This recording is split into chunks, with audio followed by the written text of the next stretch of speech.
بسم اللہ الرحمن الرحیم۔ محمد صدیق، کلاس 10th پاکستان اسٹڈی۔ آج میں آپ کے ساتھ لیکچر نمبر 10 ویک 8 میں حاضر خدمت ہوں۔ عزیز طلباء، اس سے پہلے ہم نے پڑھا تھا پرویز مشرف کی حکومت کے جو میجر اسپیکٹس تھے، اور اس میں ہم نے یہ دیکھا کہ وہ کس طرح سے صدر پاکستان بنے۔ پھر انہوں نے جو 2002 میں الیکشن کروائے تھے، بی اے کی کنڈیشن کو رکھا، پھر اتھارٹی کو گین کیا، پھر ایل ایف او کا اجرا کیا، پھر جنرل پرویز مشرف نے کنسپٹ آف انلائٹنمنٹ کو پیش کیا پاکستان کے اندر، جس کے تحت مختلف شعبوں میں نئے جو رجحانات تھے ان کو اپنایا۔ آج کا جو ہمارا لیکچر نمبر 10 ہے وہ پرویز مشرف کے دور میں ہونے والے پرائیویٹائزیشن اور انڈسٹریلائزیشن کے بارے میں ہے، یعنی اداروں کو پرائیویٹ کیے جانا، گورنمنٹ کے اداروں سے نکال کر ان کو سول میں لے آنا، پرائیویٹ جو سرمایہ کار ہیں ان کو دینا تاکہ ان کی کارکردگی کو بہتر کیا جا سکے۔ پھر اس میں یہ بھی ہے کہ پرویز مشرف کے دور میں جو صنعتوں کے لیے اقدامات اٹھائے گئے تھے، اور یہ سارے اقدامات اٹھانے کا مقصد یہ تھا کہ پاورٹی کے لیول کو کم کیا جا سکے، غربت کو کم کیا جا سکے، زیادہ سے زیادہ روزگار کی سہولتیں پیدا کی جا سکیں۔ پھر اس سے بڑھ کر یہ تھا کہ پیمنٹ آف فارن لونز جو ہیں، جو اس سے پہلے حکومتوں نے باہر کے ممالک سے قرض لیے تھے اپنی معیشت کو چلانے کے لیے، بجٹ کو بنانے کے لیے، تو اس کے اوپر انحصار جو ہے وہ کم کیا جا سکے۔ تو آئیے آج ہم سبق کا آغاز کرتے ہیں۔ جو ہمارا لیکچر ہے وہ privatization and industrialization during the Musharraf era. Before Pervez Musharraf, Benazir Bhutto and Mian Muhammad Nawaz Sharif started privatization process۔ Pervez Musharraf سے پہلے بے نظیر بھٹو اور میاں محمد نواز شریف نے بھی اس عمل کو شروع کیا تھا، پرائیویٹ کرنے کا اداروں کو۔ Its aim was to end poverty۔ Privatization کا مقصد یہ تھا کہ غربت کو ختم کیا جائے، لوگوں کو روزگار دیا جائے، بہتر کارکردگی پیدا کی جائے اداروں کی، صنعتوں کی، اور بہتر سے بہتر روزگار کی سہولتیں جو ہیں وہ کریٹ کی جائیں۔ And the payment of foreign loans, جو غیر ملکی قرضے ہیں ان کی ادائیگی کی جا سکے۔ In Musharraf and Shaukat Aziz government, the income from privatization was sent on the payment of the foreign loan. Shaukat Aziz کے دور حکومت میں جو انکم حاصل ہوئی تھی ان کو غیر ملکی قرضے اور ڈیٹس اتارنے کے لیے اور سماجی فلاح و بہبود کے کاموں پر استعمال کیا گیا تھا۔ تو مزید جو آگے ادارے جن کو پرائیویٹ کیا گیا ان کا تذکرہ کرتے ہیں۔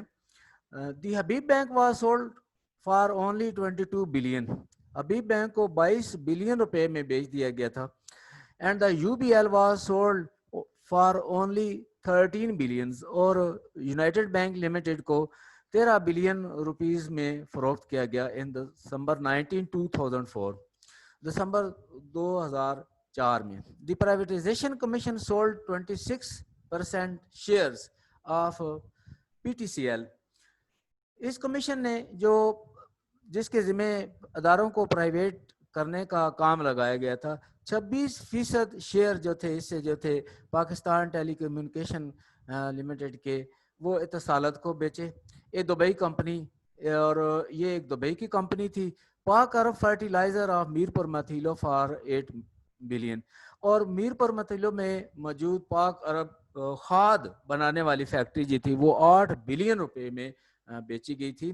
دی پاک عرب فرٹیلائزر آف ملتان، ملتان کی جو کھاد بنانے والی فیکٹری تھی پاک عرب فرٹیلائزر تھی، اس کو 13 بلین میں فروخت کیا گیا تھا۔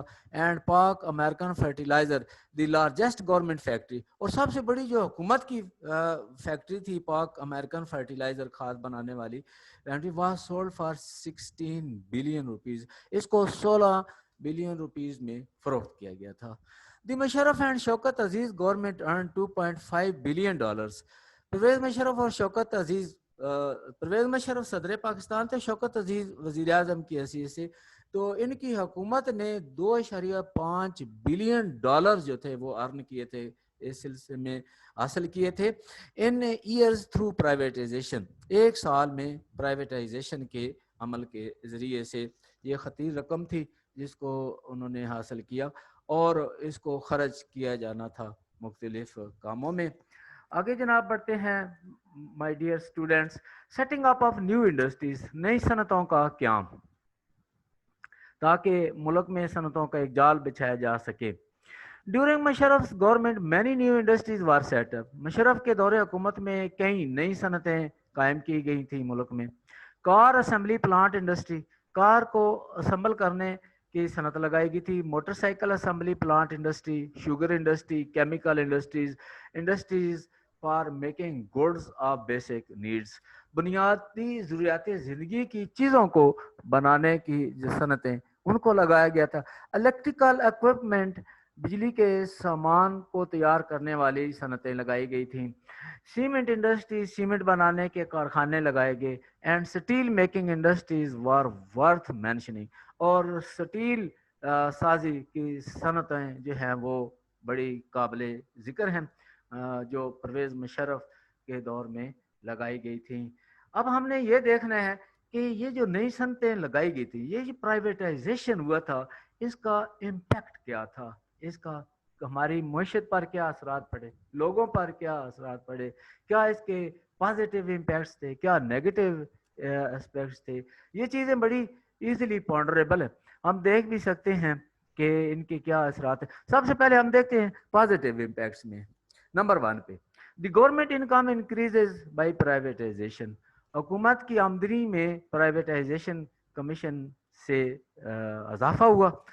ظاہری بات ہے کام کی کارکردگی جو تھی, کام کرنے کی صلاحیت بہتر ہوئی, کوالٹی میں بہتری آئی. Number 2, the load on the government to run the institution is reduced, حکومت کے اوپر جو برڈن تھا, لوڈ تھا, وہ کم ہوا ملک کو چلانے کے لیے, اور کم ٹو زیرو, یا یہ بہت زیرو لیول پر آ گیا, کافی حد تک اس کو ایلیویٹ کیا جا سکا, برڈن کو کم کیا گیا تھا. نمبر 3 میں پرائیویٹ انسٹیٹیوشنز وار انکریج, پرائیویٹ اداروں کی حوصلہ افزائی کی گئی. And investment in the country increases, اور ملک میں صنعت جو انویسٹمنٹ تھی, سرمایہ کاری تھی, اس میں اضافہ ہوا.